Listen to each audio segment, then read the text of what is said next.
वृंदावन विहारी लाल की जय। राधा रानी की जय। श्री गुरुदेव भगवान की जय। श्री राधे राधे। भक्ति प्रश्नोत्तरी कार्यक्रम प्रारंभ किया जा रहा है। आइए हम भक्ति संबंधित प्रश्नों को श्रवण करें। श्री राधे राधे गुरु जी, आपके श्री चरणों में कोटि कोटि दंडवत प्रणाम। आशीष जी हैं, इनका प्रश्न है, कुछ समय से मैं जब भी जप करता हूँ तब मेरे पूरे सिर में दर्द होने लगता है, जो धीरे धीरे दोनों आईब्रो के बीच में आ जाता है। फिर मुझे वहाँ बहुत जोर से गुदगुदी महसूस होती है और फिर कुछ देर बाद मेरी बॉडी के रोंगटे खड़े हो जाते हैं एकदम से, और जैसे ही मैं जप पूरा करके उठता हूँ वैसे ही 5-10 मिनट में सब दर्द, सब गुदगुदी गायब हो जाती है। क्या गायब हो जाती है? गुदगुदी। अच्छा, तो ये कोई बीमारी लग गई है क्या मुझे, या फिर मुझे कुछ हो रहा है? अभी मैं सुबह 16 माला, शाम को 16 माला सीताराम नाम तुलसी की माला से जप करता हूँ और बाकी दिन में 16 माला हरे राम महामंत्र की जप करता हूँ काउंटर से। ये कोई बीमारी नहीं, आप चिंता मत करिए, अच्छा लक्षण है। ये लक्षण है आज्ञा चक्र जागृत होने का। दोनों भवों के बीच में टीका बिंदी जो लगती है ना, उस जगह पर आज्ञा चक्र होता है। तो जब चक्र जागृत होता है तो गुदगुदी होती है, कभी उसमें वाइब्रेशन होता है। तो ये कोई बीमारी नहीं। इसका मतलब हुआ कि आज्ञा चक्र आपका सेंसिटिव है, जागृत है। तो उस पर आप ध्यान करें। जैसे भगवान आपके जो आराध्य हैं, इष्ट हैं, उनको आप यहीं पर ला के बैठाओ और आंख बंद कर ध्यान करो तो अच्छा ध्यान होगा। कल्याणकारी है ये। राधे राधे। उत्तम जी हैं, महाराष्ट्र से, इनका प्रश्न है, संतों के मुख से और शास्त्रों में भी ऐसा सुनने और पढ़ने को मिलता है कि 1 करोड़ नाम जप करने पर एक प्रकार का फल मिलता है, 2 करोड़ नाम जप करने पर दूसरा फल प्राप्त होता है। यदि कोई व्यक्ति चलते फिरते उठते बैठते निर्धारित संख्या पूरी कर ले और उतना नाम जप कर भी ले, लेकिन नाम जप करते समय उसमें भाव ना हो, या कभी थोड़ा भाव हो और कभी बिल्कुल भी ना हो, तो क्या शास्त्रों में बताए अनुसार उसे पूरा फल प्राप्त होगा? और यदि इतनी बड़ी संख्या में नाम जप पूरा होने के बाद भी कोई विशेष अनुभव या आंतरिक परिवर्तन महसूस ना हो, तो इसका क्या कारण हो सकता है? कृपया मार्गदर्शन करें। वो कारण होता है पाप राशि जो पिछले जन्म की, इसको मल कहा जाता है। मल विक्षेप आवरण, वेदांत की भाषा में इसको मल विक्षेप आवरण बोलते हैं। मल अर्थात पाप की अधिकता। तो पाप की अधिकता जो है वो नाम महाराज के प्रहार के द्वारा क्षीण होती जाती है। पाप के पहाड़ ध्वस्त होते जाते हैं।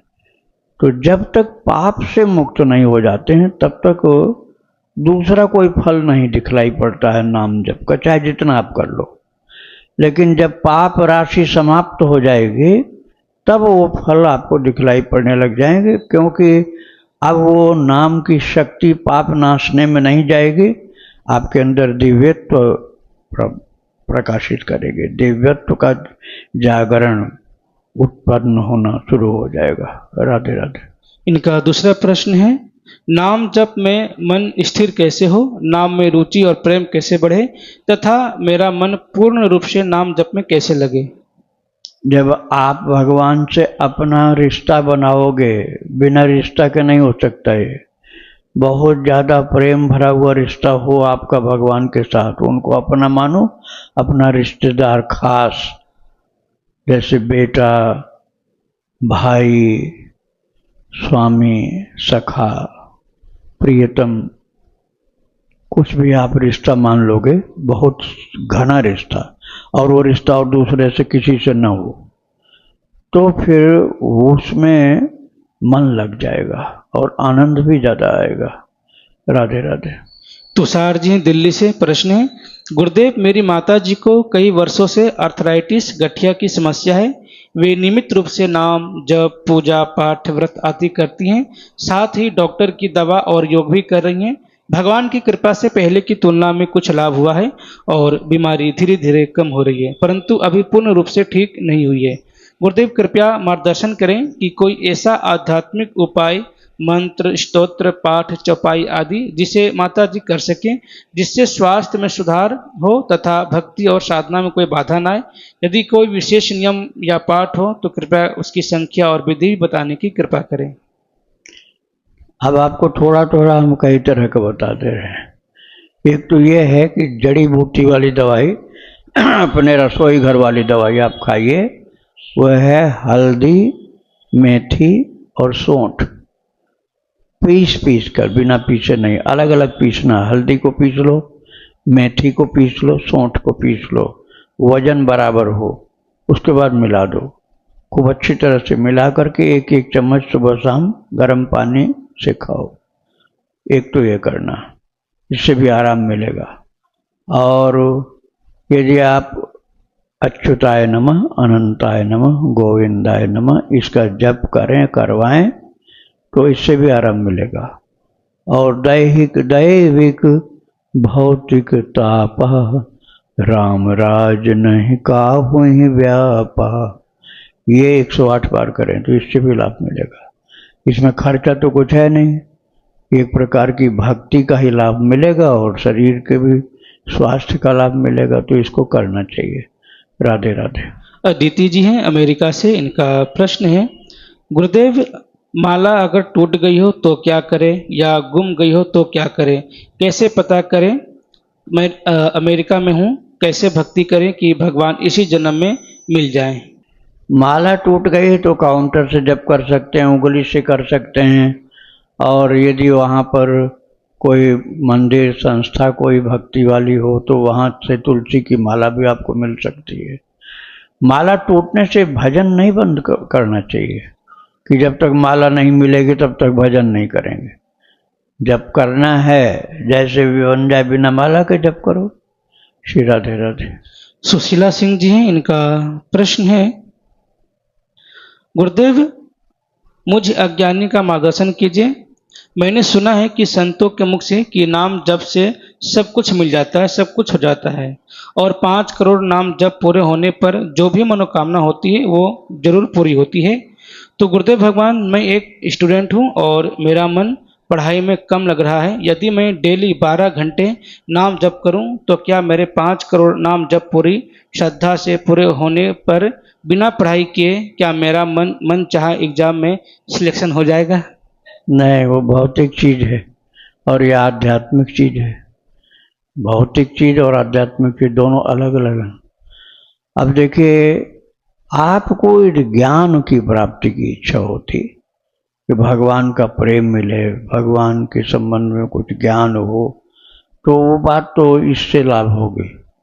लेकिन अब आप कहोगे हमको तो नास्तिक विद्या में लाभ करना, नास्तिक विद्या ज़्यादा होती पढ़ाई में, तो नास्तिक विद्या में तुमको लाभ कहाँ से इसमें मिल जाएगा?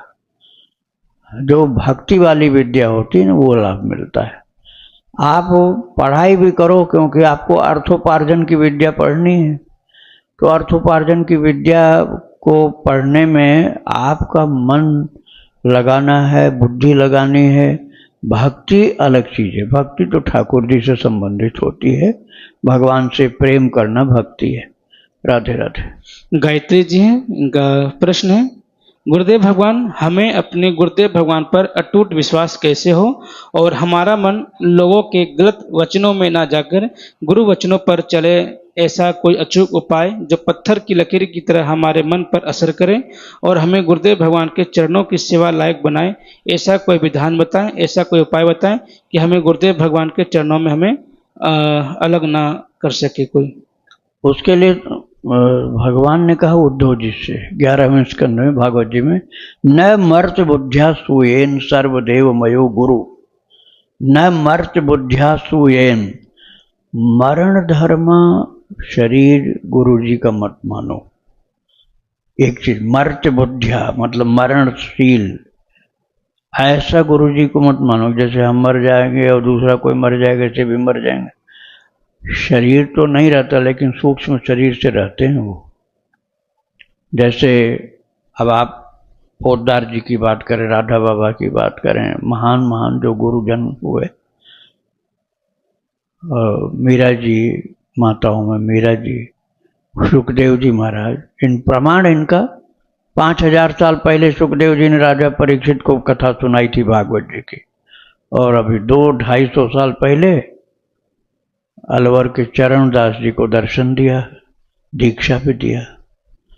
तो ये वही शरीर नहीं रहता, सूक्ष्म शरीर से रहते हैं, और सूक्ष्म शरीर में उनके भक्ति का बल है, इसलिए प्रभु की इच्छा से वो प्रकट होकर दर्शन देते हैं। तो क्या प्रश्न था इनका? गुरु की बात। हाँ, तो ऐसे ही अपने गुरु के प्रति यदि आपकी श्रद्धा बन जाए कि हमारे गुरुदेव सनकाद मुनि की तरह, नारद जी की तरह से, सुखदेव जी की तरह से सदा रहने वाले हैं। अब उनका वो रूप तो नहीं दिखलाई पड़ेगा, लेकिन कृपा से अपना रूप दिखा देंगे, तो आपके अंदर श्रद्धा बढ़ेगी और दोष की कल्पना समाप्त हो जाएगी। तब आप गुरुदेव के चरणों के प्रेमी बन जाओगे, श्रद्धावान बन जाओगे। राधे राधे। इनका दूसरा प्रश्न है, गुरुदेव भगवान, आप संतों की कृपा से यह जानना चाहते हैं कि हमें जो भोग भोगने की इच्छा होती है, खाने की, पीने की, घूमने की, वह सब हमारे मन से दूर हो और वैराग्य जो हमारे प्रभु की ओर ले जाए, वो वैराग्य कैसे प्राप्त हो, जिससे आपकी कृपा से इसी जन्म में हमें प्रिया प्रीतम की प्राप्ति हो, क्योंकि हम अधम जीव इस माया से नहीं लड़ सकते। कोई ऐसा मार्ग बताइए जिससे हमें वैराग्य प्राप्त हो और गुरुदेव भगवान में दृढ़ अनुराग हो। मायाम एताम तरंचिते 7वें अध्याय में है गीता जी में। कौन माया से तर जाते हैं? भगवान करे मायाम एताम तरंचिते। कौन तरते हैं? मामे वो ए प्रपद्यन्ते, जो मेरे शरण में आते हैं वो माया से तर जाते हैं। तो आप भगवान के शरणागत भक्त बन जाओ, उन्हीं की इच्छा में अपनी इच्छा मिला दो, अपनी कोई पृथक इच्छा मत रखो। हमारे कन्हैया को, हमारे प्रभु को जो प्रिय है वही हमारी इच्छा, दूसरी कुछ नहीं। राजी हैं उसी में जिसमें तेरी रजा है। तो ऐसा भाव हो पक्का मन में, जैसे ठाकुर जी प्रसन्न हो वही बढ़िया है। हमको थोड़ी सी परेशानी हो रही तो उससे नहीं परेशान होना, हमारे प्रभु को अच्छा लग रहा है तो बढ़िया है। तो महाराज इस प्रकार से भगवान की शरणागति का भाव हो तो फिर आप सदा प्रसन्न रहोगे और इच्छा से मुक्त हो जाओगे। राधे राधे। प्रश्न है गुरु जी, गुरुदेव, आपने एक भक्त को उसके आर्थिक परिस्थिति सुधारने के लिए आपने जो चौपाई सुनाई, दैहिक दैविक भौतिक तापा, राम राज काहू नहीं व्यापा, तो यह चौपाई 108 बार ब्रह्म मुहूर्त में पढ़ने से क्या हमारी भी आर्थिक स्थिति सुधर जाएगी? और मैं राम नाम का जप नहीं करती हूँ, मैं राधा नाम का जप करती हूँ, तो क्या यह चौपाई हमें भी असर करेगी? अरे राम जी वही हैं जो भगवान कृष्ण है, कोई अंतर थोड़े है। वही सीताराम, वही राधे श्याम। तुम भागवत जी पढ़ो, राम जी खुश होंगे। वैसे माना यह जाता है कि भागवत जी से भगवान कृष्ण खुश होते हैं, भागवत जी से राम जी खुश हो जाएंगे। रामायण पढ़ोगे भगवान कृष्ण खुश हो जाएंगे, क्योंकि एक ही हैं। बस आपकी निष्ठा ये बनी रहनी चाहिए कि हमारे प्रभु एक ही हैं, जो कृष्ण है वही राम है। ये निष्ठा बनी रहेगी तो पूरा लाभ मिलेगा आपको। क्या प्रश्न था इनका? इनका प्रश्न था गुरुजी, ये जो ये चौपाई है, हाँ, क्या उससे लाभ होगा? आर्थिक दैहिक लाभ। दैविक भौतिक तापा, राम राज ने काहू में व्यापा, यही चौपाई ना। वैसे ये है ताप अर्थात कष्ट, पीड़ा, बीमारी के नाश के लिए। शरीर की पीड़ा, देवताओं के नाराजगी की पीड़ा, दैहिक दैविक भौतिक अर्थात जो सांसारिक कष्ट होते हैं वो शरीर के नहीं है, आपत्तिजनक कष्ट, तो वो सब का नाश होता है। और यदि किसी की अभिलाषा है कोई अर्थ लाभ की तो वो भी प्राप्ति होती है। राधे राधे। शीला जी, इनका प्रश्न है, गुरुजी, मैं एक तुच्छ साधक हूँ, गुरुजी, मुझे बहुत सी चीज़ें अनुभव हुई है जिन्हें मैं कह नहीं पा रही हूँ। यह लिखते वक्त मेरा हृदय ज़ोर-ज़ोर से रो रहा है और एक कसक सी बनी हुई है। मेरे अनुभव कहने के लिए मुझे शब्द नहीं मिल रहे, परंतु एक चीज़ है जो मैं कहना चाहती हूँ। गुरुजी, मेरे मन का पूर्ण विश्वास है कि मुझे भगवान मिल जाएँगे इसी जन्म में, और मैं भगवान के दर्शन नहीं करना चाहती, क्योंकि संतों के मुख से यह सुना है कि भगवत दर्शन से भी ज़्यादा उनकी भक्ति का महत्व है। गुरुजी, मैं उनकी भक्ति करना चाहती हूँ, उनके दर्शन नहीं। इसी भाव से मैं वृंदावन नहीं आ पा रही, क्योंकि मुझे लगता है वह मुझे मिल जाएँगे। मुझे संसार में किसी चीज़ का लोभ नहीं है और अब संसार में मन भी नहीं लगता है। मैं गृहस्थ जीवन में हूँ और मेरे 2 बच्चे भी हैं। ईश्वर ने जो ज़िम्मेदारी दी है, बस उसी का पालन करते हुए रोज़ भगवान से एक ही प्रार्थना करती हूँ कि मैं उन्हें किसी भी हाल में भूलूँ ना, जैसी भी परिस्थिति हो। गुरुजी, मुझे कर्मकांड के द्वारा कोई भक्ति नहीं होती, मैं सिर्फ भरोसे पर हूँ। मैंने संतों के मुख से यह सुना था कि नाम जप करो, नाम जप करने से सब कुछ प्राप्त हो जाता है। मान लोगे तो जान जाओगे। मैं राधा रानी की शरणागत हूँ। मेरे घर पिछले 16 सालों से राधा माधव की सेवा है, जो मैं वृंदावन कृष्ण जन्मभूमि, जहाँ कृष्ण जी का जन्म हुआ था, कारागार, बस उसी स्थान से राधा माधव आए थे। बस उन्हीं के भरोसे से हूँ गुरुदेव। गुरु जी प्रकट में गुरु दीक्षा नहीं लिए, किंतु मैं मन से राधा के लिए कुंज वाले गुरु जी को अपना गुरु माना है। मेरा भाव करण की तरह है। आपके मुख से सुना कि कोई अपने गुरु को खोज नहीं सकता, जब भगवान की कृपा होगी अपने आप गुरु मिल जाएंगे। गुरु जी, मेरा मन तड़प वृंदावन के तड़पता है, रोता है, पर वृंदावन आ नहीं पा रही हूँ। क्या मेरा यह सोचना ठीक है, या मुझे वृंदावन आना चाहिए, या मैं पीतल को सोना समझ बैठी हूँ? मुझे बहुत से अनुभव हुए हैं जिन्हें मैं कह नहीं पा रही हूँ। गुरुजी, मेरे आसपास के लोग, मेरे माता पिता, मेरी बहन, सब ने मुझे वृंदावन चलने के लिए कहते हैं, पर क्या मेरा भाव ऐसा क्या है कहते हैं भाई वृंदावन लोग? चलने के लिए, अच्छा। लेकिन मेरा भाव ऐसा है कि मैं वृंदावन आ नहीं पा रही। कृपा करके आप मुझे बताएं, क्या मैं सही हूँ? मुझे वृंदावन आना चाहिए, आकर अपने सवालों के जवाब की निस्संदेह से जानना चाहिए। गुरुजी, मैं अज्ञानी हूँ, मुझे शब्दों का ज्ञान नहीं है, कृपया मार्गदर्शन करें। आप मानसिक धाम सेवन करो। वृंदावन आप किसी कारण से नहीं आ पा रही, तो धाम का मानसिक सेवन करो। जैसे बिस्तर पर लेटो तो निधिवन सेवा कुंज परिक्रमा वृंदावन के धाम में लेते हैं, ऐसा भाव। भगवान से बात करो जैसे आप वृंदावन में बैठे हुए बात कर रहे हो। खिलाओ पिलाओ यही समझ कर कि हम वृंदावन में ही हैं। उनका गुरुजी एक भाव ऐसा है ना कि अगर हम वृंदावन आएंगे तो हमें ठाकुर जी मिल जाएंगे, और वो ठाकुर जी को पाना नहीं चाहती, केवल भक्ति करना चाहती है। तो वह एक ही बात है। ठाकुर जी के मिलने पर कोई अलग सी थोड़े होता, भक्ति ही होती है। भगवान के मिलने पर कोई ये बात नहीं है कि भक्ति छूट जाती है, भक्ति बढ़ जाती है, बहुत ज़्यादा बढ़ जाती है भक्ति। तो भगवान के मिलने से भक्ति तो बढ़ती है, कम थोड़े होती। तो आप भगवान मिल जाएंगे ये बात मन में सोचते हो तो ये भी अच्छा है, ये भक्ति की ही बात है, ये भक्ति से अलग बात नहीं है। आप भगवान की इच्छा पर अपने को छोड़ दो, वो मिलाएं तो ठीक है, नहीं मिलते हैं तो भी ठीक है। तो वो उनकी जो इच्छा वही फले फूले, हमें अपनी इच्छा की कोई अभिलाषा नहीं है, ऐसा मन में भाव रखो।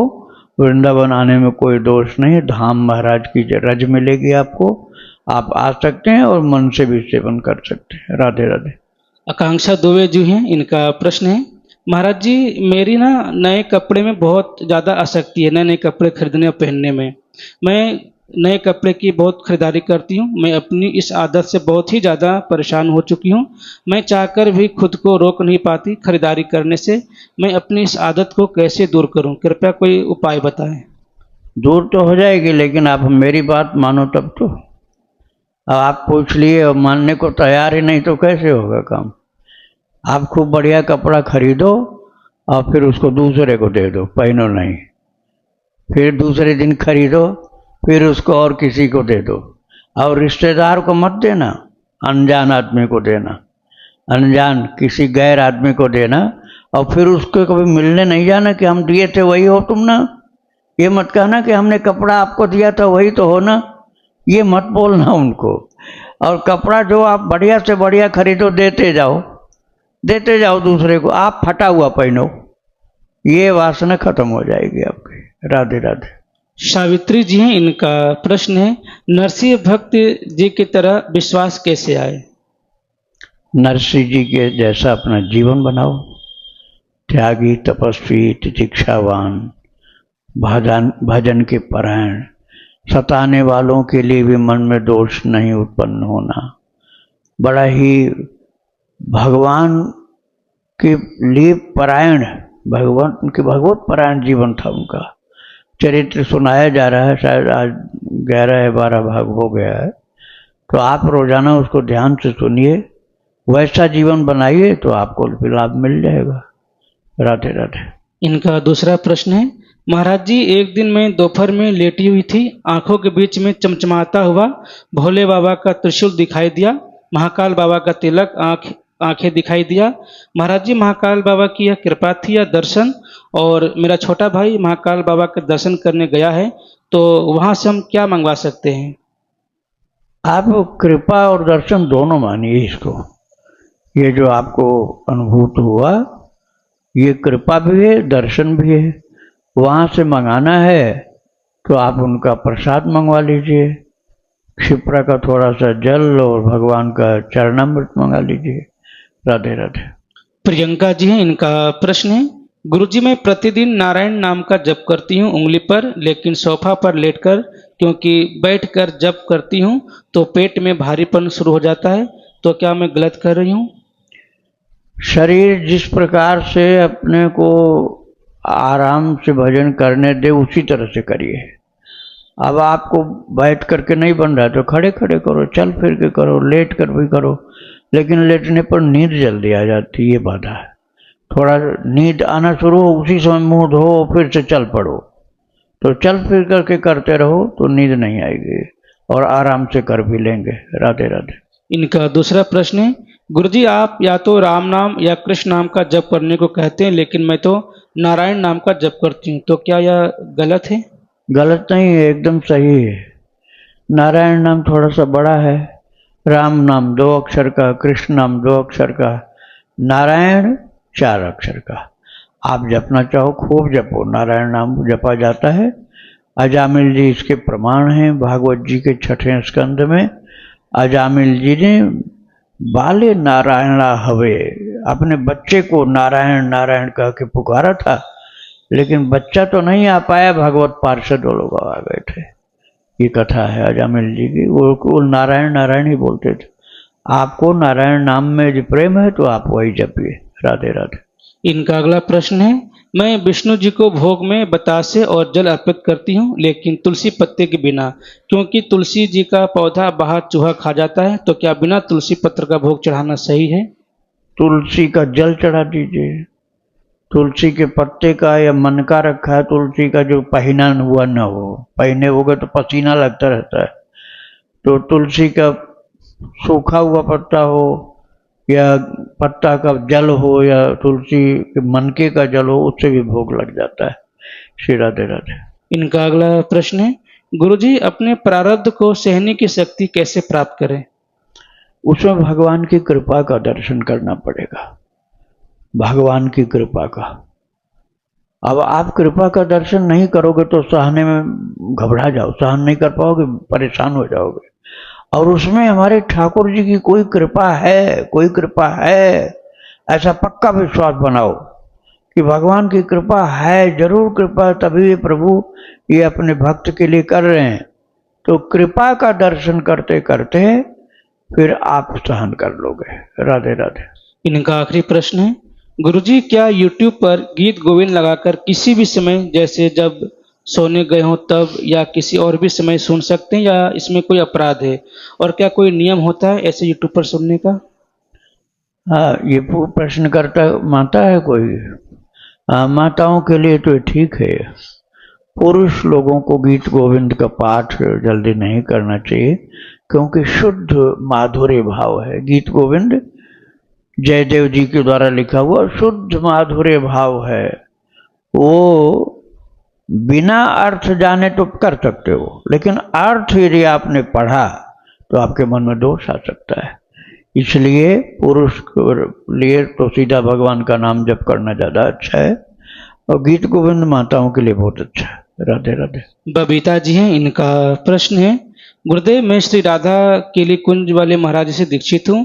मेरा प्रश्न है कि मेरे इस शरीर के पतिदेव भक्ति तो करते हैं, पर उन्हें मेरी भक्ति करने से समस्या होती है, जबकि मैं नियमित रूप से अपना गृह कार्य समय से पूरा करती हूँ, फिर भी उन्हें मेरे भक्ति से समस्या है। मेरे गुरुदेव ने शुरुआत में अष्टयाम सेवा सहित भक्ति के कुछ नियम बताए हैं। मैं एक अध्यापिका भी हूँ, तो सुबह से शाम तक समय नहीं मिल पाता है, ना माला जप का ना पाठ करने का। शाम के बाद जैसे ही समय निकलते हैं तो उन्हें समस्या होती है। ऐसी स्थिति में मुझे क्या करना चाहिए? शुरू में तो लगा था जैसे स्वयं श्री किशोरी जी ने हाथ पकड़ लिया, तो लग रहा था जैसे दौड़ लगा रहे हैं। फिर कुछ दिन बाद ऐसा लगा मानो अब सिर्फ चल रहे हैं, और अब लगता है जैसे भक्ति मेरे अंदर से ठहर सी गई है, रुक गए हैं। मुझे क्या करना चाहिए गुरुदेव, कृपया मार्गदर्शन करें। एक तो आपको भक्त चरित ज़्यादा सुनना चाहिए। भक्त चरित बहुत सुंदर सुंदर सरस चरित्र भक्तों का सुनिए। भक्त माताओं का जरूर सुनो। भक्त माताओं के चरित्र 85 भक्त माताओं के चरित्र छोटे एक एक भाग में सुनाए गए हैं, 85। और बड़े बड़े चरित्र होंगे कम से कम 20-25, जो बहुत भागों में हैं, भक्ति आश्रम चैनल पर। वो सुनिए आप, और ठाकुर जी से प्रार्थना करिए कि हमारे पति की भक्ति भी बनी रहे और वो मेरी भक्ति में बाधा न डालें। ये प्रार्थना आप कर सकते हैं। और जब वो सामने नहीं हो तब आप ज़्यादा भक्ति करो। उनके सामने ज़्यादा भक्ति मत करो, थोड़ा उनको भी मौका दो कुछ बात करने का। तो अब घर में रहना है तो मिलजुल कर ही रहना पड़ेगा, नहीं तो भक्ति में बाधा पड़ने लग जाएगी तो आपको कष्ट होने लग जाएगा। ठाकुर जी से प्रार्थना करो, भक्त चरित्र सेवन खूब श्रवण खूब करो। राधे राधे। इनका अगला प्रश्न है, जैसे सुबह ब्रह्म मुहूर्त में जब माला जप करने बैठते हैं तो भाव अच्छा बनता है, अनुभव बड़ा ही अच्छा होता है, पर जैसे जैसे सूर्य उगता है वैसे वैसे भाव कम होने लगते हैं, ऐसा क्यों महाराज जी? ये समय के प्रभाव से होता है। जो सबसे सात्विक समय होता है ब्रह्म मुहूर्त, सबसे सात्विक। और उसके बाद थोड़ा सा सात्विकता कम होती है, कम होते होते रजोगुण आ जाता है दोपहर में, और शाम को तमोगुण शुरू होता है। अर्धरात्रि तक तमोगुण बढ़ता है, और अर्धरात्रि बीत जाए तो फिर रजोगुण आया, उसके बाद सात्विक गुण आ जाता है। तो प्रतिदिन ये समय का फेर होता है। जैसे 4 युग आ रहे हों, सतयुग, त्रेता, द्वापर, कलयुग, ये चारों युगों का अलग अलग समय पर प्रतिदिन प्रभाव पड़ता है। तो आप बहुत ज़्यादा कड़ाई के साथ लगो तब बदल सकता है। और आपको जब समय मिले खूब भजन में, जैसे आप ब्रह्म मुहूर्त में करती हैं तो बहुत अच्छा है, करना चाहिए, खूब करना चाहिए। जब मन नहीं लग रहा है तो उनकी सेवा में लग जाओ। राधे राधे। वृंदावन विहारी लाल की जय। राधा रानी की जय। श्री गुरुदेव भगवान की जय। श्री राधे राधे।